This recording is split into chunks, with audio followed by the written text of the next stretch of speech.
Saatnya sekarang Anda ikuti NTV Prime Dialog, saya Doni De Keizer. Pemirsa, kesan pertama sangat menggoda. Ini bukan iklan pemirsa, tapi laga kontra Arab Saudi, baru laga perdana. Jangan terlalu euforia. Perjuangan agar Indonesia bisa berkokok di babak ketiga kualifikasi Piala Dunia 2026 zona C masih panjang. Ada 9 laga lagi, dengan situasi dan kondisi yang berbeda yang harus diarungi oleh Rizky Ridho dan kawan-kawan. Dan kini Sintayong perlu bersiap menyusun 11 pemain serta taktik jitu untuk meredam dan bahkan mengalahkan Australia di Stadion Gelora Bung Karno besok Selasa 10 September 2024. Kami ajak Anda untuk berdiskusi terkait dengan topik kita kali ini, Indonesia versus Australia.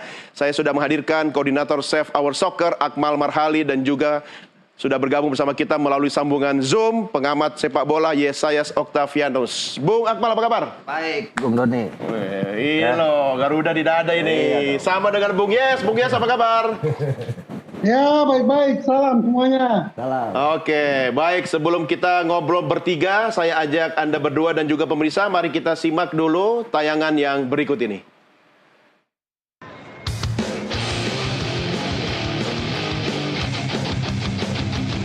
Skuad Garuda asuhan Sintayong sedang bersemangat menjelang laga kontra Australia di Gelora Bung Karno, Jakarta, Selasa 10 September 2024. Sesi latihan ini menggambarkannya. 선수들 전체적으로 뭐 컨디션 좋고 피곤하지 않다면 그건 거짓말이고 우리가 유럽에서 왔다가 마틴 같은 경우 미국에서 왔다가 그리고 경기 끝나자마자 바로 공항에 이동해서 잠깐 들어왔기 때문에 선수들 전체적으로 몸은 피곤하지만 컨디션은 대부분 좋고 투수전은 뭐 우리 홈에서 하니까 일단 최대한 승점을 우리 얻기 위해서 준비할 것이고 자신도 컨디션 따라서는 할 수도 있고 못 할 수도 있고 그런 상황입니다. I think they're a very, very strong nation. Of course, we've played against them in the Asia Cup in January. We know what to expect, a very physical side, and yeah, we just need to be ready. They will be very hungry after their loss, and yeah, we have to match their physicality. I think confidence is high. I think we showed away in a tough stadium that we can show what we're capable of. I think defensively it was very good, so I think we should build on from that, and hopefully we can continue that against Australia. Modal main seri kontra Arab Saudi memang menjanjikan, tapi setiap laga selalu berbeda. Australia bukan lawan gampang, terlebih negeri kanguru ini menjadi kekuatan penting di Asia setelah masuk AFC. Tetap membumi STY, ayo Rizky Ridho dan kawan-kawan bikin bangga Indonesia. Dari Jakarta, Rama Rahanu, NTV melaporkan. Jadi judulnya Bung Akmal, tetap membumi STY, rendah hati gitu. Gimana ya, agak songong juga boleh lah ya, habis menahan imbang Arab Saudi ya. Komentar Anda gimana?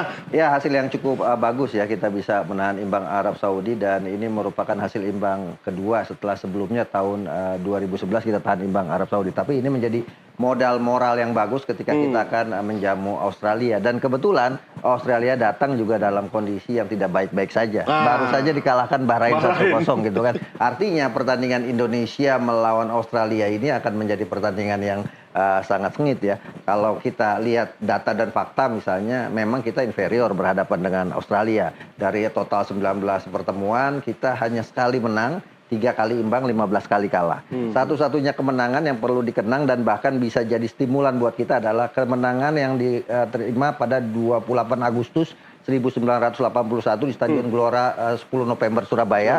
Kita menang 1-0 lewat gol Risdianto, dan ketika itu kualifikasi Piala Dunia 1982. Artinya sama dengan sekarang. Sama-sama kualifikasi Piala Dunia, dan kita berharap sejarah yang terjadi pada 43 tahun silam itu kita bisa ulangi di Stadion Gelora Bung Tomo di Stadion Utama Gelora Bung Karno Senayan Jakarta nanti gitu. Iya, untuk mengulang sejarah kita sudah punya modalnya lengkap nggak untuk besok?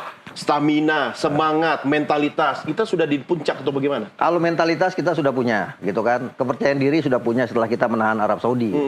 Cuma permasalahannya lagi-lagi Australia ini pasti berbeda dengan dengan Arab Saudi. Apalagi misalnya di pertemuan terakhir kita melawan Australia di babak 16 besar Piala Asia 2023 kita kalah 4-0. dan 3 pemainnya diantaranya masih hadir di Australia saat ini. Harry Hotter yang mencetak gol, kemudian Boyle dan Craig Brown yang juga mencetak gol. Tiga-tiganya. Ada satu lagi yang nggak hadir adalah Elkan Bagot yang mencetak gol bunuh diri ke gawang kita. Artinya kita punya pengalaman waktu itu kita kalah 0-4 dari Australia. Walaupun di berikutnya di Piala Asia U23 kita menang 1-0 lewat gol Komang Teguh melawan Australia dengan tim yang agak berbeda. Nah, sekarang agak berbeda kan waktu kita kalah 0-4 kita itu belum ada Martin Paes, belum ada Jay Inces, kemudian belum hadir pula Tom Hay, belum ada Ragnar Oratmangun, belum ada Nathan Choaon. Nah, sekarang kita lebih lengkap dibanding ketika kita kalah 0-4 melawan Australia di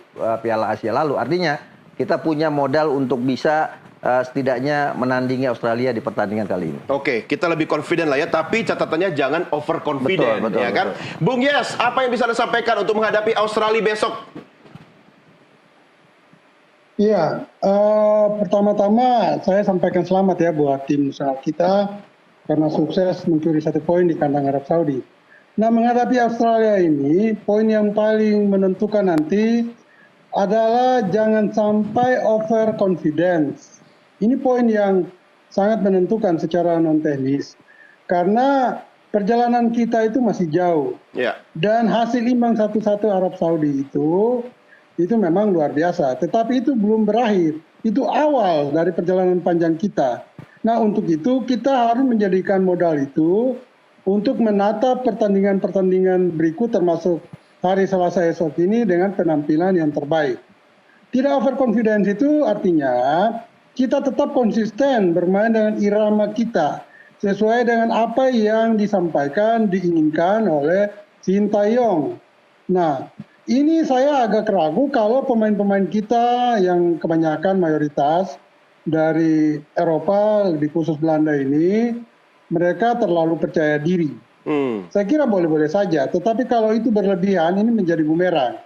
Karena Australia memang tidak sedang baik-baik saja. Australia saat ini bukan Australia di tahun 1990-an atau awal 2000-an. Karena saat itu mereka punya sederet pemain bintang ya. Katakan ada Mark Viduka dan juga Harry Kewell yang bermain di Liga Inggris, lebih khusus di klub Leeds United. Namun saat ini mereka tidak diperkuat oleh pemain-pemain yang secara individu mempunyai reputasi yang baik. Ya, sehingga menurut saya Australia juga tidak sehebat-hebat lagi. Di satu sisi. Di sisi lain kita justru mengalami peningkatan yang sangat luar biasa dengan adanya pemain-pemain keturunan itu. Jadi ini menjadikan persaingan kedua tim ini sangat berimbang. Nah, kita itu beruntung dalam posisi tuan rumah dan didukung oleh supporter yang sangat fanatik. Kira-kira begitu, Bung Doni. Ya, Bung Yes, ini kan tadi Anda bilang, ini kan pemain-pemain Australia. Orang bilang kan Australia itu kan benua Eropa yang ada di selatan, ya kan, serpihan Eropa lah Australia itu. Pemain kita juga banyak yang postur Eropa, jadi Eropa ketemu Eropa. Sebenarnya menguntungkan nggak buat kita ini? Iya, itu yang saya katakan tadi. Memang tipikal permainan selain ya geografis atau budaya mereka lebih tepatnya ke Eropa ya, juga stylish permainan bolanya juga cenderung mengadopsi gaya Eropa. Namun yang saya katakan tadi, Indonesia sekarang atau timnas sekarang ini timnas yang berbeda. Timnas yang bukan pemain lokal, pemain Melayu. Yang sorry to say, saya sangat mengapresiasi pemain-pemain nasional kita karena tidak semua jelek. Tetapi kebanyakan kita itu kadang-kadang tidak percaya diri. Dan juga secara fisik, secara stamina sangat lemah, sangat kurang. Nah, sekarang kita justru terbalik. Diperkuat oleh sederet pemain yang secara individu sangat bagus. Dan juga secara mental, secara kepercayaan diri, mereka sangat bagus, sangat baik. Nah, ini tentu akan menyulitkan Australia nantinya. Dan saya sangat yakin ya, kita minimal bisa bermain imbang. Kalau enggak, kita akan meraih kemenangan. Dan ini Australia juga tidak dalam posisi baik-baik saja. Walaupun yang tadi kita lihat sekilas Martin Paes berkomentar bahwa Australia datang dengan niat yang sangat tinggi karena mereka baru kalah. Itu wajar saja. Tetapi yang mereka hadapi ini bukan Indonesia 10 atau 20 tahun lalu. Indonesia yang update terkini ini Indonesia dalam tanda petik Indonesia Belanda Eropa. Kira-kira begitu. Iya, oke. Belanda Eropa. Jangan lupa yang baca berita sekarang juga yang wawancara ada Belanda-Belandanya sedikit ini. Tapi bedanya bukan pemain sepak bola. Timnas cabang. Cabang Pulau Mas.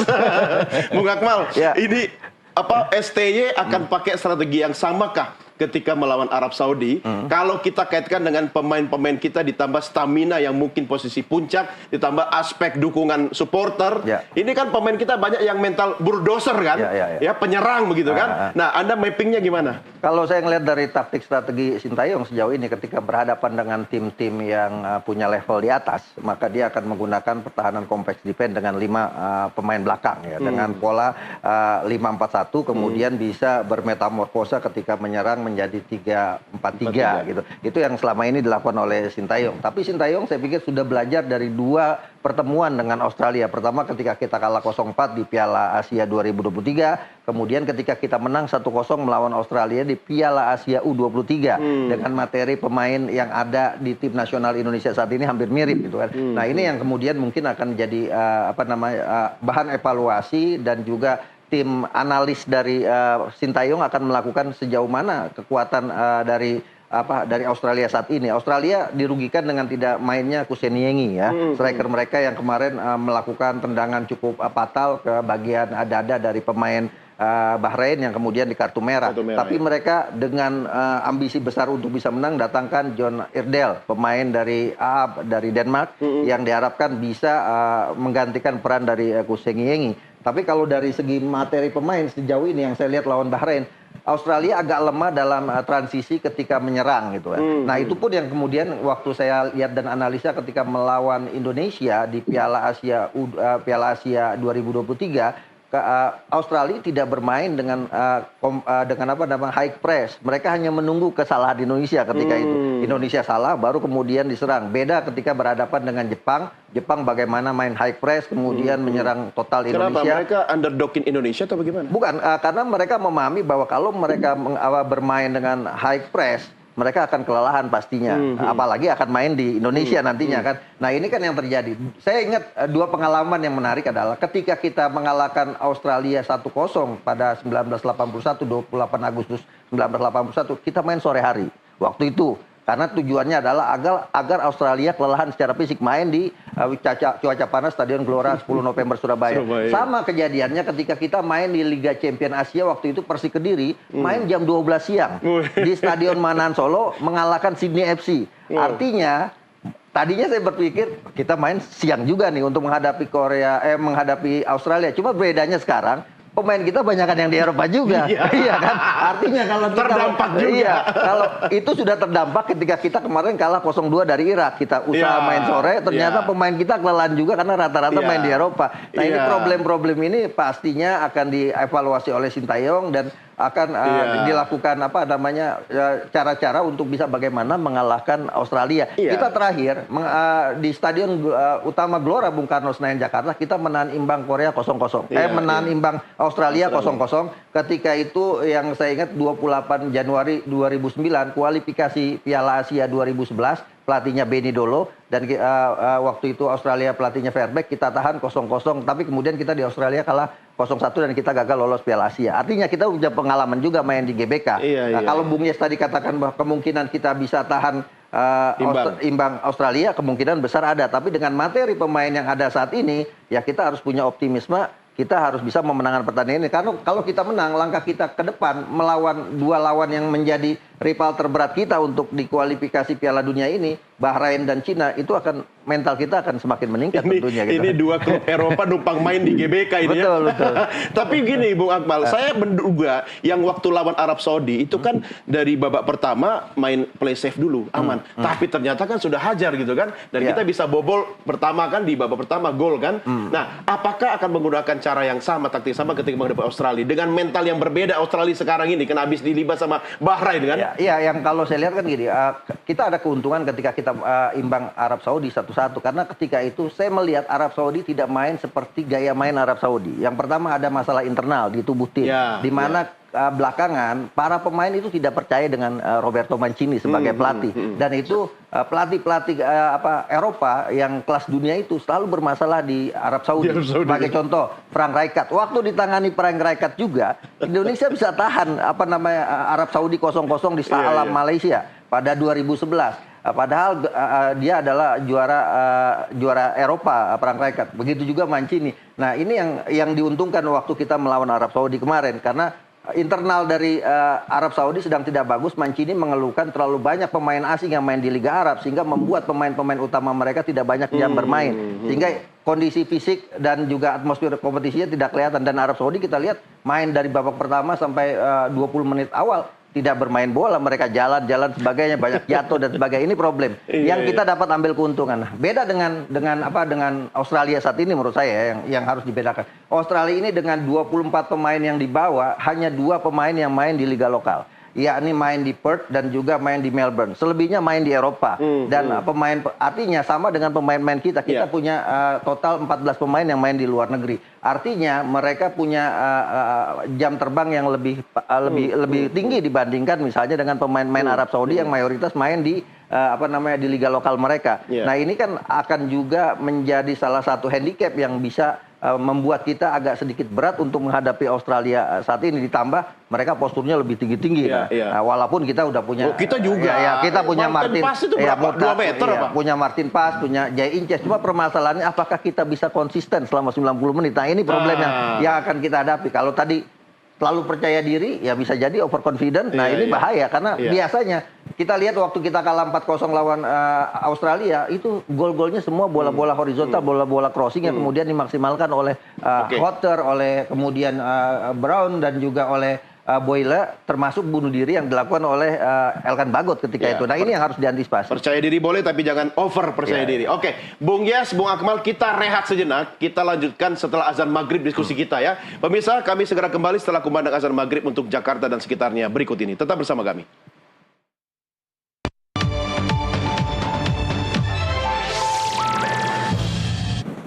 Selamat menunaikan ibadah sholat maghrib bagi Anda yang berada di Jakarta dan sekitarnya. Anda masih bersama kami dalam NTV Prime Dialog. Saya Doni De Keyser berdiskusi dengan Akmal Marhali dan Yesayas Octavianus. Dan kita sudah terhubung juga melalui sambungan Zoom dengan manajer Timnas Indonesia, Sumarji. Pak Marji, apa kabar Pak? Alhamdulillah kabar baik. Assalamualaikum. Salam, mantap nih. Kalau Pak Sumarji udah senyum-senyum, pasti besok kita ini peluang menang lebih besar ini. Pak Sumarji, gimana kesiapan tim? Ya, alhamdulillah persiapan tim semuanya berjalan sesuai dengan jadwal yang ada, dan secara keseluruhan kondisi tim baik-baik semuanya. Boleh dikatakan progresnya makin hari makin membaik dan anak-anak semakin confident. Baik itu dari sisi semuanya lah ya. Terutama kalau boleh saya sampaikan, mental pemain semakin meningkat, ya semakin confident. Terus dari sisi fisik para pemain itu sudah luar biasa peningkatannya. Kalau berkaitan dengan pemain yang bugar, semuanya kondisinya sangat bugar. Dikarenakan kemarin ada beberapa yang sedikit cedera. Selesai pertandingan lawan Saudi. Alhamdulillah kemarin sudah bisa berlatih semuanya tanpa terkecuali. Prinsipnya kondisi pemain sangat bagus, sangat baik ya. Terus kaitannya dengan soal strategi, tentu tim kepelatihan sudah menyiapkan strategi yang terbaik untuk menghadapi Australia besok. Karena kita tahu bahwa pertandingan home pertama besok itu kan memang sangat luar biasa. Antusias masyarakat yang mendukung, baik yang mendukung secara langsung maupun lewat layar kaca, lewat TV, sehingga dukungan itu yang membawa aura positif buat tim kita sendiri ya. Dari beberapa obrolan anak-anak ketika ngobrol dengan kita pada saat di ruang makan, pada saat terapi, itu cukup senang sekali mereka.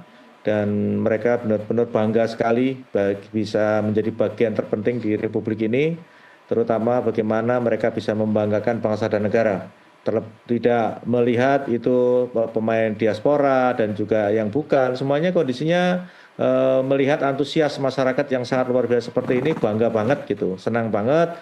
dan mereka benar-benar terpacu, jantungnya kepingin betul-betul memberikan yang terbaik untuk bangsa dan negara ini. Saya kira itu. Ya, artinya Pak Sumarji habis menahan imbang Arab Saudi walaupun waktunya tidak panjang, cuma berapa hari kan ini pemulihan fisik, stamina, istirahat, besok kita harus menghajar Australia lagi. Anda merasa teman-teman kita, tim Garuda kita di posisi stamina puncak atau seperti apa? Karena sangat confident sehingga lebih kuat fisiknya kali ini atau kenapa nih Pak?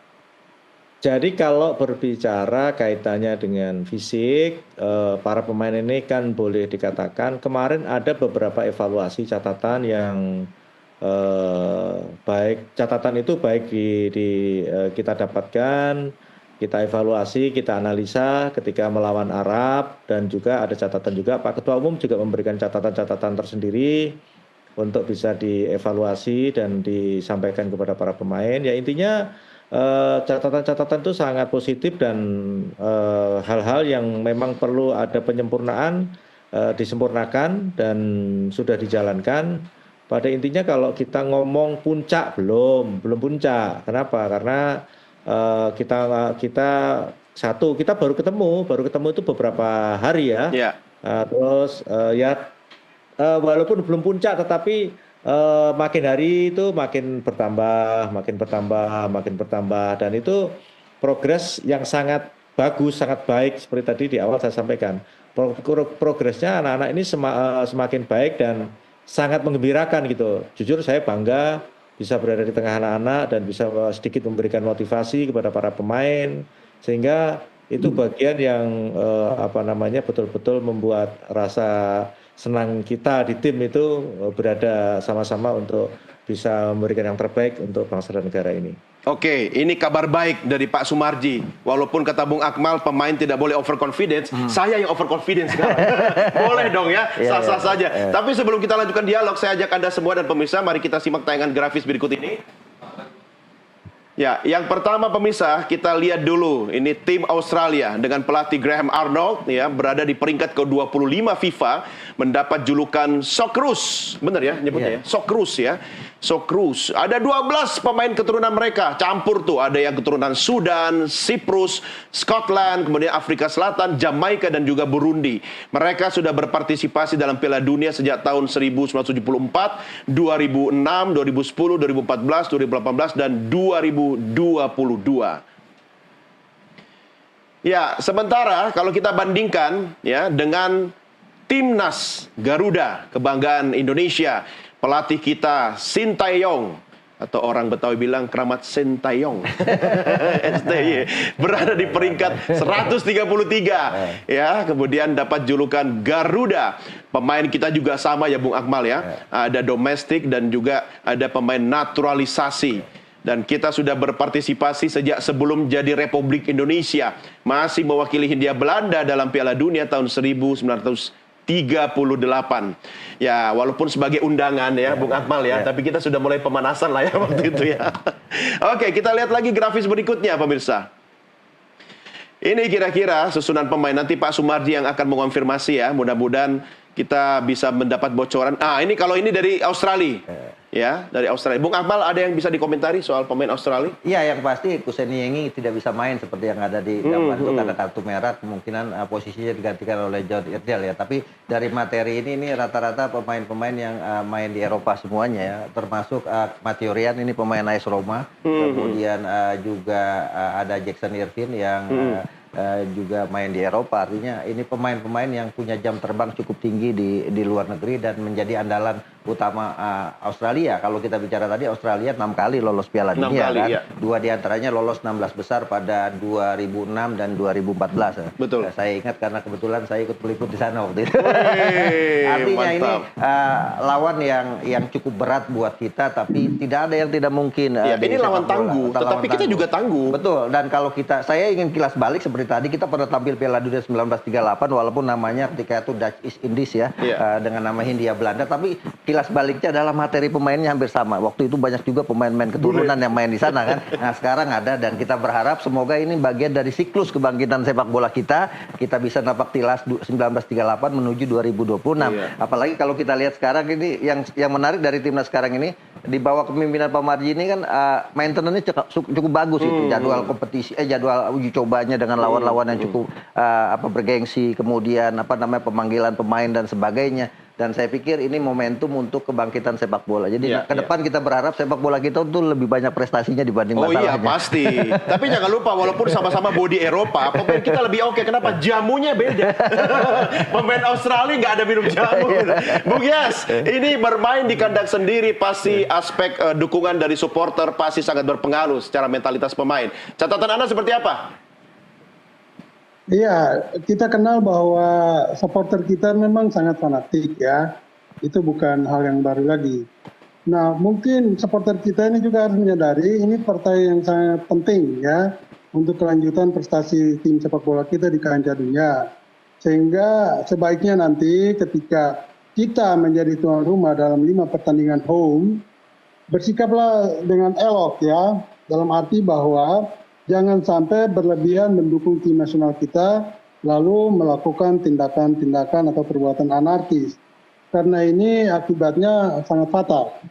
Walaupun kita nanti berpeluang lolos dengan meraih sejumlah kemenangan, tetapi kalau tindakan penonton ini berlebihan lalu terjadi anarkis, bisa kita terkena diskualifikasi. Nah ini jangan sampai terjadi. Sehingga saya berharap penonton kita tetap menjadi pemain ke-13 dalam arti positif, untuk mendukung tim kita di lapangan. Pemain ke-13 ini memang sangat penting. Karena ketika mereka memberikan aplaus, tidak saja saat kita ditekan, tetapi juga ketika kita menyerang, bahkan mencetak gol, ini sangat membangkitkan ya motivasi dan mental pemain kita di lapangan nantinya. Sehingga saya berharap, marilah kita menjadi tuan rumah yang baik, juga penonton yang sopan lah. Sopan dalam arti tetap sportivitas dan fair play itu dijaga di dalam stadion. Ya, menurut Bung Yes, kita akan langsung di babak pertama hajar nih, total ya kan, speed, atau kita main play safe dulu, main kalem dulu, atau seperti apa kira-kira menurut Anda? Kalau saya lebih memilih ya, tapi Sintayong mungkin lebih tahu lah. Kita ini kan outsider, hanya bisa menganalisis dari luar, tapi Sintayong lebih tahu kondisi terkini, baik secara fisik, mental, dan pemainnya. Kalau saya lebih melihat mungkin pilihan terbaik kita bermain aman dulu di 10-20 menit pertama, melihat kondisi sambil mengukur kekuatan Australia, baru kita mulai mengubah permainan, lebih menyerang. Karena apapun kita adalah tim tuan rumah dan itu harus dimanfaatkan, dioptimalkan. Peluang kita itu sebagai tuan rumah untuk mencetak gol dan meraih kemenangan. Untuk itu mencetak gol dan meraih kemenangan harus lewat sebuah permainan menyerang.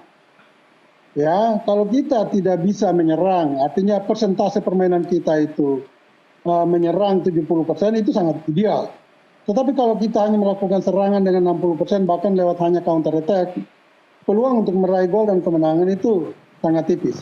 Sehingga sebaiknya kita bermain adem, bermain tenang 20 menit pertama, baru setelah itu kita mulai mengubah permainan untuk lebih menekan. Tetapi ingat, Australia ini dia memiliki permainan yang sangat cerdas pada diri pemain-pemainnya. Mereka tahu kapan mereka harus menekan, kapan mereka harus turunkan tempo. Ini berbeda tipikal permainannya dengan misalnya tim-tim dari Asia, lebih khusus Korea dan Jepang. Kalau Korea dan Jepang ini tipikalnya main serang total. Tidak ada turun tempo. Dan itu mereka menggunakan seluruh lebar lapangan lewat bola-bola passing pendek maupun panjang. Nah, beda dengan Australia, dia pandai memainkan tempo. Nah ini harus diperhatikan betul oleh pemain kita. Ketika Australia menurunkan tempo, kita jangan lengah. Karena kalau kita lengah melihat Australia turunkan tempo, ini bisa mendadak mereka mengubah irama permainan untuk langsung menyerang dan membuka peluang mencetak Oke. gol. Ya. Sehingga konsentrasi pemain kita, tim kita harus tetap penuh selama 90 menit. Ya, oke. Ini Sambil kira-kira. kita memprediksi ya, Bung Yes dan Bung Akmal juga nanti kita coba bahas. Kita lihat dulu prediksi line up pemain kita yang akan turun untuk melawan Australia besok. Kita lihat sama-sama grafis berikut ini, pemirsa. Ya, Bung Yes, coba dilihat dulu ini. Kira-kira seperti ini prediksi pemain kita. Dong, Pion, Haya, Ifar, Witan, Rido, oke. Bagaimana analisanya Ya. kira-kira?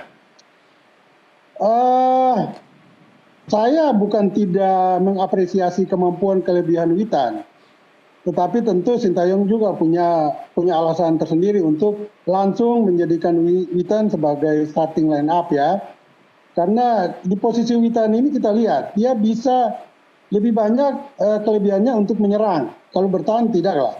Nah, dia ada di gelandang kanan ini, mungkin posisi itu lebih tepat diberikan kepada siapa di sana? Ada Sandy Walsh, ya. Ya. Sandy Walsh main di bek kiri. Nah, bagaimana dengan Justin Hubner? Kalau Hubner main, mendingan Hubner di bek kiri dan Sandy Walsh akan mengisi posisi Witan. Tetapi oke lah, seperti saya katakan tadi, STY lebih tahu kondisi terkini pemainnya, sehingga apapun yang dia mainkan, itulah yang terbaik yang kita miliki. Semoga tim ini atau komposisi ini memberikan keuntungan besar bagi kita nantinya. Oke. Bung Akmal, silakan analisa Anda. Gini mungkin prediksi line up kita. Ya, kalau tadi disampaikan oleh Pak Marji bahwa materi pemain kita komplit, Justin Hubner juga sudah bisa main, artinya ada kemungkinan juga dimainkan di posisi belakang. Misalnya kemarin kan Verdong itu dimainkan sebagai bek tengah untuk menutup posisi yang ditinggalkan Justin Jadi Hubner. Hubner turun ya? Bisa jadi kemudian di pertandingan kali ini Justin Hubner masuk, Verdong main di bek kiri. Oke. Sementara kemarin Nathan Choaon main di bek kiri.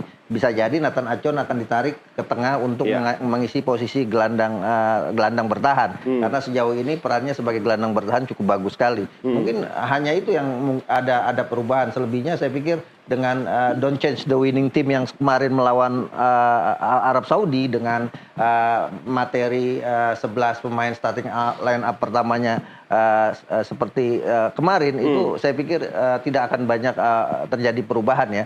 Mungkin perubahan-perubahan yang terjadi dilihat dengan kondisi terakhir ketika para pemain ini siap secara mental atau tidak, termasuk kondisi fisik pemain, apakah mereka siap untuk bertanding. Nah, ini kan pastinya akan dirapatkan oleh tim manajemen, oleh Pak Marji dan pelatih siang hari sebelum dalam manager meeting misalnya bersama tim siang hari sebelum pertandingan jam 2 siang. Jadi siapapun yang dimainkan menurut saya adalah pasti mereka adalah pemain-pemain yang memang secara fisik dan mental siap untuk menghadapi Australia dan mengalahkan Australia. Ya, ini timnas Garuda kan?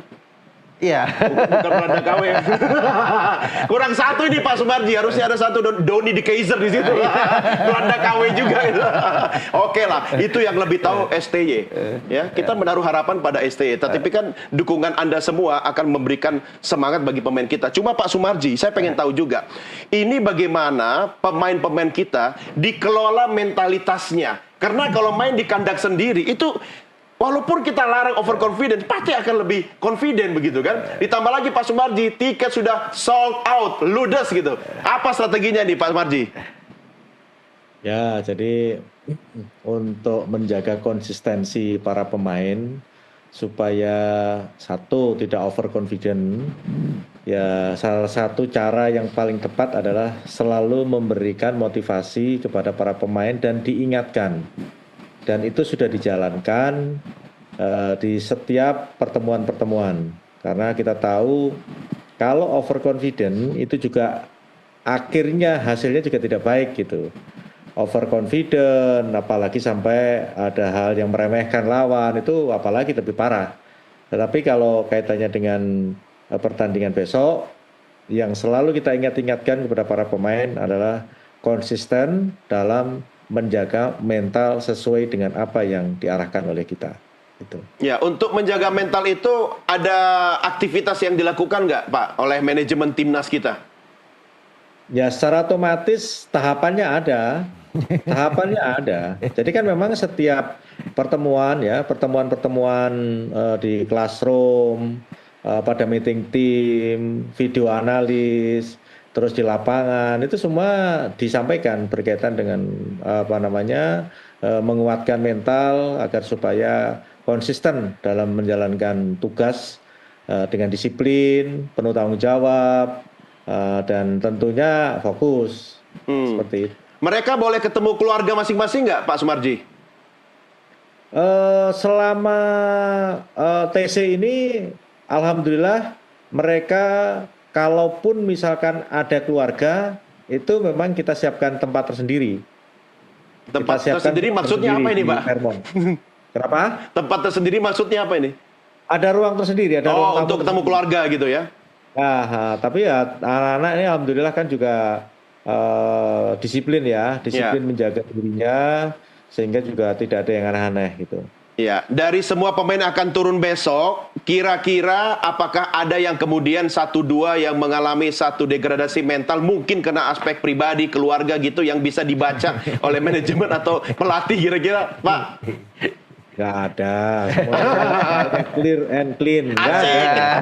Anak-anak saya semuanya luar biasa lah, baik lah. Tuh kan, Iya. Pak Marji ngomong gitu, Bung Akmal. Saya yang overconfidence. Ini mau mengarahkan kemana saya tahu. Gak boleh gitu. Itu udah terjawab itu. Anak-anak saya semuanya baik kok. Tuh kan. Iya, saya percaya Pak Sumarji. Wawancara saya. Oke, Bapak-Bapak, kita lihat dulu sejenak. Kita lanjutkan di segmen berikutnya. Pemirsa, kami segera kembali sesaat lagi. Tetap bersama kami.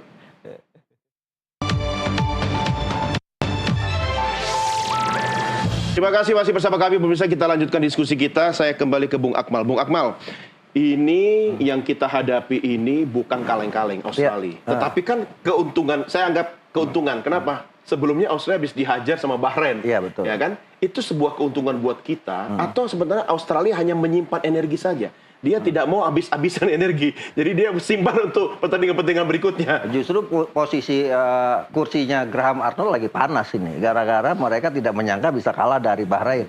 Iya. Dan artinya apa? Artinya kalau kita bisa mengalahkan Australia di GBK, bukan mustahil Graham Arnold akan koper dari kursi kepelatihannya di tim nasional Australia, karena bagi mereka ini gengsi, ya kan? Mereka kalah dari tim yang peringkatnya secara FIFA jauh, kita kan 133 gitu kan.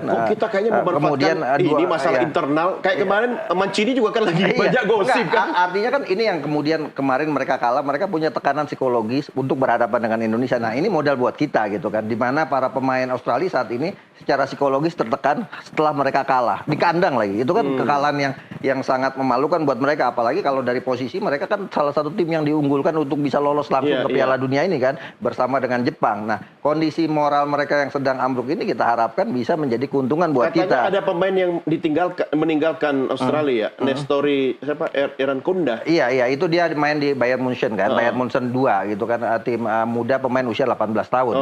Mungkin tidak dibawa ke sini karena sudah ada John Ardell yang kemudian menggantikan posisi. Artinya nggak ada pengaruhnya nggak terlalu pengaruh karena memang dia bawa salah satu pemain mudanya yang main di Bayern Munchen 2 gitu. Nah, yang menjadi menarik buat kita adalah yang penting kita ini tampil nothing tulus lah gitu kan. Artinya nothing tulus dalam arti bahwa yang kita hadapi ini raksasa Asia, ya kan? Tapi dengan kita main dengan percaya diri, kemudian nothing tulus tanpa beban, saya pikir itu akan menjadi kunci kita untuk bisa memenangkan pertandingan. Sama halnya saya menapaktilasi kemarin di Piala Asia U23 kan, bagaimana kita tidak diunggulkan sama sekali, tapi kita kemudian bisa curi gol lewat Komang Teguh dan akhirnya kita menang 1-0, dan Australia ketika itu bahkan jatuh mentalnya ketika penaltinya mampu ditahan oleh Hernando Ari. Nah, kita tidak perlu besar-besar menangnya 1-0 aja gitu. Itu akan sudah menjadi modal bagus buat kita. Walaupun kemudian misalnya jelek-jelek kita seri gitu kan. Saya pikir itu sudah harus diapresiasi para pemain, karena yang kita hadapi ini ya tim yang level 24 dunia, 24 FIFA, ranking FIFA. Ini yang harus kita pahami sebagai penggemar sepak bola. Bagaimanapun yang paling penting bagaimana progres tim nasional kita ini terus meningkat, sehingga ke depan apa yang kita harapkan tim nasional ini bisa bersaing lagi bukan cuma di level Asia tapi juga di level dunia. Kalau pakai 3-4-3 kita menyerang dong. Iya, kalau Sintayong kan lebih banyak dengan cara bermain adalah compact defense, bertahan, kemudian counter attack, serangan balik. Gitu. Dengan dia, bahkan kemarin kalau kita lihat melawan Arab Saudi pakai false nine, kan nggak ada striker murni di sana kan. Bagaimana Orat Mangun bergantian dengan Rafael Struijk untuk mengisi posisi depan, kan, saling rolling di sana.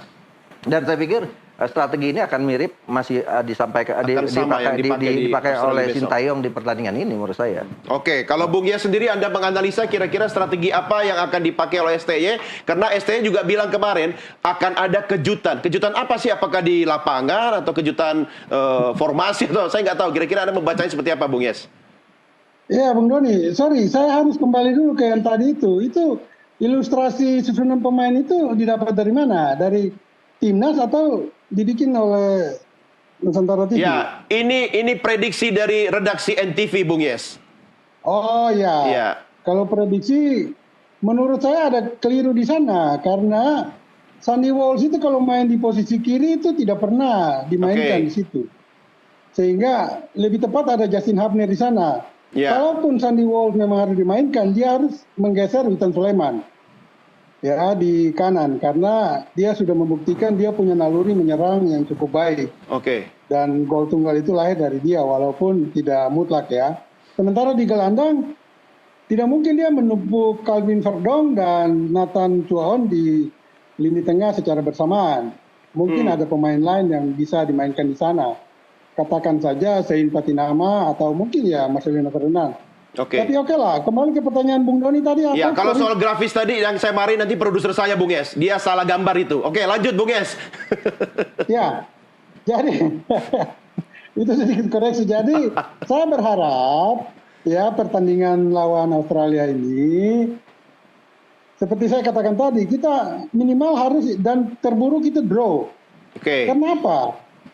Australia sendiri bisa dikalahkan walaupun sepak bola itu bukan matematika ya. Tetapi dengan kekalahan Australia di kandang, ini memperlihatkan mereka itu bukan tim yang patut diunggulkan untuk saat ini ya, untuk periode ini. Ya, walaupun mereka memang salah satu langganan Piala Dunia. Kekalahan di kandang itu sangat sulit diterima bagi Australia, apalagi dikalahkan oleh tim Bahrain. Karena negara-negara Asia Barat itu sulit sekali bisa mengalahkan Australia di kandang sendiri. Nah, jadi kehadiran mereka di Senayan ini harus kita manfaatkan betul untuk meraih kemenangan. Nah, untuk itu, ya kembali lagi saya berharap Sintayong memainkan formasi yang lebih kuat dalam menyerang. Ya, sehingga peluang itu semakin terbuka untuk kita. Itu kira-kira, Bung Doni. Oke. Kalau misalnya Anda diminta memilih 11 pemain itu, jadi nama-nama sudah confirm siapa aja, Bung Yes? Kalau melihat dari perjalanan tim ini ya, terutama sebagian besar pemain keturunan, kalau Sintayong bermain dengan formasi 3-5-2, maka tiga belakang itu konsisten dengan Rizky Ridho di bek kanan, ya, Jai Ices di center back, dan di kiri itu Justin Hubner. Dia harus dimainkan karena dia jelas lebih bugar kondisinya dari pemain-pemain lain. Di tengah itu ada 5 ya, ada Tom Hae, Ivar Jenner, dan juga Sandy Walsh. Dan 2 dari 1 itu harus main duluan, antara Nathan Chuaon atau Calvin Verdong. Salah satunya bisa diisi oleh Marcelino Ferdinand. Tetapi kalau mereka berdua, Verdong dan Nathan Chuaon dimainkan lebih dulu, tidak salah juga. Karena diharapkan di babak kedua Marcelino yang lebih segar dengan memiliki speed yang bagus, dia bisa memanfaatkan kelelahan dari Australia. Nah, di depan ini sudah tidak ada lagi pilihan paling mutlak, ada di Ragnar Oratmangun dan Rafael Strijk. Itu kira-kira dalam formasi 3-5-2. Nah, formasi 3-5-2 ini 5 tengah itu ketika kita ditekan, baik Verdong maupun Nathan Chuaon bisa turun, juga Sandy Walsh bisa turun, sehingga membuat formasi jadi berubah. Ya, bisa jadi 5-3-2. Nah, ini yang harus dimanfaatkan betul oleh pemain-pemain kita dengan formasi. Formasi ini sangat elok sekali, sangat bagus, ideal ya. Karena kita bermain di kandang dan memiliki kemampuan menyerang yang cukup kuat. Oke, ya. Tapi kemarin juga Bung Akmal, itu kan STY juga bilang soal kejutan. Ya, kalau kejutannya misalnya 1-0, oke, saya setuju. Tapi apakah ada kejutan-kejutan lain yang mungkin bisa masuk kepada soal formasi, atau strategi, serangan, dan sebagainya? Prediksi Anda kemana kira-kira? Ya, STY ini kan pelatih yang susah ditebak. Ya. Bahkan saya sejak dia STY jadi pelatih sampai sekarang, menebak formasi 11 saya nggak pernah ada yang benar gitu. Karena satu saat di injury time dia bisa ganti materi komposisi pemain yang sesuai prediksi seharusnya sudah main, tapi bisa diganti Itu posisinya. bagus kan, biar tidak bisa dibaca Betul, lawan kan? betul. Dan beberapa kali dia selalu melakukan sedikit perubahan-perubahan di formasi dan itu gaya khasnya STY. Jadi kalau kemungkinan ada perubahan formasi starting 11 seperti melawan Arab Saudi ada potensi sekali bisa misalnya tiba-tiba di lini depan ditaruh Dimas Derajat bukan mustahil itu terjadi gitu kan. Ada Ramadan Sananta di ini kemudian untuk membangku cadangan terlebih dahulu misalnya Rafael Struijk gitu. Itu kan bisa saja terjadi dan pastinya akan dilihat di detik-detik terakhir atau 2 jam sebelum pertandingan dimulai. Perubahan itu akan sangat mungkin terjadi. Bisa juga misalnya tim psikolog kan bisa memberikan bantuan ternyata secara psikologi pemain ini lagi tidak konsentrasi penuh gitu kan ada masalah-masalah non teknis misalnya. Masalah apa? Ya misalnya kan seperti itu kan. Kan bisa saja terjadi seperti itu atau tiba-tiba misalnya ada yang cedera pas pemanasan kan bisa berganti juga. Bisa berubah dan kita tidak berharap itu terjadi. Jadi sebelum tanding 2 jam sebelum tanding semua sudah siap secara fisik dan mental untuk bisa mengalahkan Australia dan saya pikir ini momentum buat kita untuk bisa mencetak kemenangan lagi dari Australia setelah terakhir 43 tahun silam. Iya, dan kita harus percaya dan menghormati keputusan STY nanti ya. Walaupun injury time mungkin ada perubahan strategi. Pokoknya STY lah, selalu tetap yakin. Selalu tetap yakin STY ya kan. Tapi Anda pernah nggak percaya karena kita nggak punya nomor 9? Iya, ini kan memang kalau sekarang bahkan kemarin kita main dengan false nine ya, tidak ada nomor 9 karena kita tidak punya goal getter murni. Orat Mangun itu kan sebenarnya pemain wingers. Rafael Struijk tipikalnya juga sebagai wingers gitu kan. Kita membutuhkan itu dan kabarnya belakangan katanya ada pemain-pemain keturunan lagi yang dalam posisi itu yang sedang dibidik untuk bisa menjadi warga negara Indonesia lagi. Nah, kita tidak tahu. Moga-moga nanti ketika misalnya di partai berikutnya di bulan Oktober atau bulan November kita melawan Jepang, kabar itu bisa jadi kemudian menyempurnakan Fadjil Sintayong yang selama ini masih kekurangan pemain dengan naluri gol yang tinggi gitu kan. Kita dulu terakhir punya Christian Gonzalez lah gitu. Setelah itu kan kita tidak punya pemain yang punya naluri gol tinggi. Ada beberapa pemain dulu yang di Sergio Van Dijk misalnya atau beberapa pemain yang dulu jadi striker tapi tidak punya naluri gol yang sangat tinggi dan ini problem yang kita hadapi saat ini. Oke, walaupun ada problem tapi saya tetap confident kok. Besok pemain Garuda bisa memberi yang terbaik. Yang terakhir masing-masing, Bung Yes, prediksi Anda skor pastinya berapa nih besok nih? Ya, skor yang biasa 1-0 kalau tidak 2-1 untuk Indonesia. Asik. Untuk Garuda dong. Ya, Garuda terbang tinggi terus. Oke, 1-0 atau 2-1 ya. Bung Akmal, berapa? Gini, Bung Doni, ada 4 hal yang tidak bisa diprediksi manusia. Umur, jodoh, rezeki, dan sepak bola Indonesia. Itu yang agak berat. Artinya kita berharap Indonesia bisa menang ya. Menang dengan skor tipis saja udah cukup untuk membuat kita senang dan membuat kita bangga, membuka peluang kita untuk menatap partai-partai berikutnya. Tapi sekali lagi misalnya Australia ini tim berat, kalaupun kemudian kita bisa tahan imbang, ini sudah sebuah prestasi. Kalau menurut saya, imbang melawan Australia di Stadion Utama Gelora Bung Karno, kita harus berikan apresiasi kepada pemain karena Australia ini termasuk lawan yang cukup berat. Oke, dari semua aspek Anda berdua mengatakan Bung Yes 1-0 atau 2-1, Anda mengatakan imbang atau 1-0. Saya lebih percaya minimal 1-0. Tahu nggak kenapa? Aspek spiritual. Kemarin pemain sebagian udah umroh. Nah, terus Sri Paus Franciscus sudah memberkati lapangan kita. Itu jangan dipertimbangkan itu. Mudah-mudahan. Apalagi besok hari Selasa Kliwon. Kalau ini nggak ngerti saya ini, analisanya dari mana. Oke lah, apapun yang terjadi kita berharap tim Garuda kita memberikan yang terbaik bagi Merah Putih dan akhirnya doa Anda semua dan juga seluruh masyarakat Indonesia yang bisa membawa Garuda terbang tinggi. Bung Yes, terima kasih bersama kami. Selamat malam Bung Yes. Terima kasih Bung Doni.